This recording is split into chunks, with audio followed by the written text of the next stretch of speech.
ကမ္ဘာမြေပုံကိုကြည့်လိုက်တဲ့အခါတခြားနိုင်ငံတွေထက်ထူးထူးခြားခြားကြီးမားကျယ်ပြန့်လောနေတဲ့မြေပြင်ကြီးတစ်ခုကိုတင်လတိထားမိပါပါ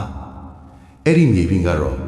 နေမဝင်တဲ့အင်ပါယာလို့တင်စားရလောက်အောင်ဥရောပတိုက်ကနေအာရှတိုက်အထိ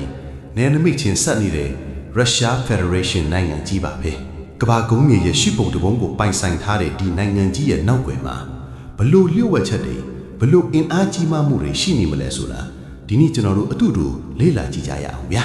ရုရှားရဲ့နယ်နိမိတ်ကကြောက်စရာကောင်းလောက်ကျယ်ဝန်းပါတယ်စတူဒန်ကီလိုမီတာ19တန်းကျော်ဆိုတာ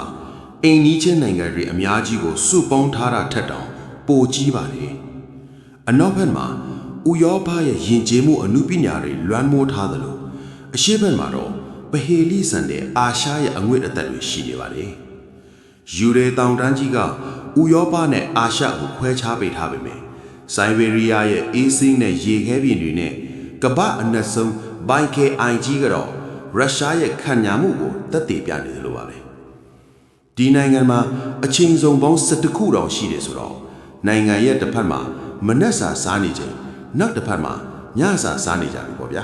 ရုရှားရဲ့သမိုင်းကတော့သွေးနဲ့မျက်ရည်ပြီးတော့အောင်ပွဲတွေနဲ့တိဆောက်ထားတာပါအစောပိုင်းမှာကီဗန်ရက်စ်အပစ်စတင်ခဲ့ပြီးနောက်ပိုင်းမှာဇာဘယင်းတွေရဲ့တပ်ဦးဆန်ပိုင်းအင်ပါယာခေတ်ကိုဖျက်ဆီးရပါတယ်အဲ့ဒီနောက်မှာတော့ကမ္ဘာသမိုင်းကိုလှုပ်ခတ်သွားစေတဲ့1919ခုနှစ်ကွန်မြူနစ်တော်လှန်ရေးကြီးဖြစ်ပွားခဲ့ပြီးဆိုဗီယက်ယူနီယံဆိုတဲ့အင်အားကြီးနိုင်ငံကြီးပေါ်ထွန်းလာခဲ့ပါတယ်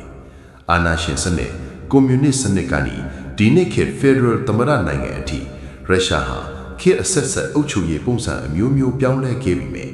သူတို့ရဲ့ပြင်းထန်တဲ့အမျိုးသားရေးစိတ်ဓာတ်နဲ့တောင့်တင်းတဲ့အုပ်ချုပ်မှုပုံစံကတော့ဒီနေ့အထိသူတို့ရဲ့အမှတ်အသားဖြစ်နေတော့ပါပဲစီးပွားရေးမှာလည်းရုရှားဟာကမ္ဘာစွမ်းအင်ပန်တိုက်ကြီးလို့ခေါ်လို့ရပါတယ်။ဥရောပတိုက်တစ်ခုလုံးနေပါမိခွန်နေရတဲ့တဘာဝတန်းဝင်တဲ့ရင်နှန်းတွေဟာဒီမြေကြီးအောက်ကနေထွက်ချီတာပါ။ဒါအပြင်စစ်ရေးအင်အားမှာဆိုရင်တော့ရုရှားကိုဘယ်သူမှ short တွက်လို့မရပါဘူး။ကမ္ဘာပေါ်မှာနျူကလ িয়ার ထိပ်ဖူးအများဆုံးပိုင်ဆိုင်ထားတဲ့အပြင်အတန်ထက်မြန်တဲ့ဒုံးကျည်နှီးပညာတွေခေတ်မီတိုက်လျင်တွေနဲ့ကမ္ဘာဒုတိယအင်အားအကြီးဆုံးစစ်တပ်ကိုတည်ဆောင်ထားတာပါအာကာသနီးပညာမှာလည်းကမ္ဘာပထမဆုံးဂျိုတုနဲ့အာကာသရင်မိုးကိုလွတ်တင်လိုက်ခဲ့တာကရုရှားလူမျိုးတွေရဲ့ဂုဏ်ယူစရာတမိုင်းတစ်ခုပဲဖြစ်ပါတယ်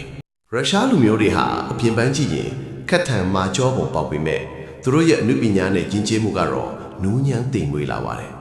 အော်တိုဒေါခရီးယန်ဘာသာဟာသူတို့ရဲ့အဓိကယုံကြည်မှုဖြစ်ပြီးတမိုင်းဝင်ဗျံချောင်းကြီးတွေရဲ့ပြီးသူကလက်ရာတွေကမိန်တက်เสียပါဒေါစထရိုင်လိုဒေါစတိုယက်စကီလိုကဘာကျော်စာဆိုကြီးတွေထပ်ပေါ်ခဲ့တဲ့ဒီမီဟာစာပေနဲ့ဘဲလီအကမှာလဲကဘာအစစ်တန်းတစ်ခုကိုကိုင်ဆွဲထားပါတယ်ကဲဒါကတော့ကဘာအကျယ်ဆုံးနိုင်ငံကြီးဖြစ်တဲ့ရုရှားနိုင်ငံအကြောင်းအနှစ်ချုပ်တင်ဆက်ပေးခဲ့တာပါဒယန်ဇာဒကျွယ်ဝမှုစစ်ရေးအင်အားတောင့်တင်းမှုနဲ့ထူးခြားတဲ့ရည်ကြည်မှုတွေကြောင့်ရုရှားဟာကဘာစက္ကုံပေါ်မှာအမြဲတမ်းစိတ်ဝင်စားစရာနိုင်ငံတစ်ခုဖြစ်နေတာအမှန်ပါပဲဒါနဲ့မိတ်ဆွေတို့ကဘယ်လိုထင်ကြတယ်လဲဗျရုရှားနိုင်ငံရဲ့အင်အားကြီးမားမှုတွေထဲမှာမိတ်ဆွေတို့ကိုအံ့ဩရဆုံးစေတာကဘယ်ချက်ဖြစ်မလဲသူတို့ရဲ့ကြေပြန့်လွန်တဲ့မြေပြင်ကြီးလားခေတ်မီစစ်လက်နက်တွေလားဒါမှမဟုတ်သူတို့ရဲ့ထူးခြားတဲ့တမိုင်းကြောင်းလားမိတ်ဆွေတို့ရဲ့အမြင်တွေကို comment မှာတစ်ချက်လောက်ရေးပေးခဲ့ကြပါဦးနောက်ထပ်လည်းစိတ်ဝင်စားစရာကမ္ဘာဗဟုသုတတွေတင်ဆက်ပေးသွားမှာမို့ကျွန်တော်တို့ရဲ့ channel ကို follow လုပ်ထားဖို့မမေ့နဲ့ဦးနော်အားလုံးကိုကျေးဇူးတင်ပါတယ်